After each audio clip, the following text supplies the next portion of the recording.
समोसे और पकौड़ों के साथ मिलने वाली मज़ेदार सी सब्ज़ चटनी जिसका हर कोई दीवाना होता है, आज उसकी मज़ेदार सी रेसिपी लाई हूँ।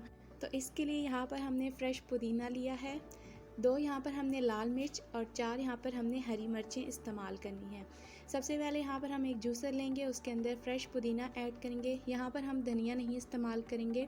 3 से 4 जवे हम लहसुन के इस्तेमाल करेंगे, इससे चटनी बहुत मज़े की बनती है और यही राज है जिससे चटनी का जायका कोई भी भूल नहीं पाता। उसके बाद हरी मिर्चें ऐड करेंगे, हाफ़ टेबल स्पून साबुत ज़ीरा, हाफ़ टेबल स्पून नमक और 1 प्याली दही की ऐड करेंगे और अब हम इसको शेक कर लेंगे और सर्विंग बाउल के अंदर ऐड कर देंगे। तो लहसुन वो मेन इंग्रेडिएंट है जिसके साथ ये चटनी बहुत ही मज़ेदार बनती है। तो आपने जब भी चटनी बनानी है तो इसके अंदर लहसुन लाजमी ऐड करना है। लाल मिर्च ऐड करने से चटनी का कलर बहुत अच्छा आता है और ज़ीरा डालने से खुशबू बहुत अच्छी आती है। तो ये 3-4 चीज़ें हैं जिसका आपने ख्याल रखना है। तो व्यूअर्स, आज की यही रेसिपी थी। अगर आपको अच्छी लगती है तो इसे लाइक करें, शेयर करें, मेरे चैनल को सब्सक्राइब करना ना भूलें। अगली वीडियो तक अपनी होस्ट को दीजिए इजाज़त। अल्लाह हाफ़िज़।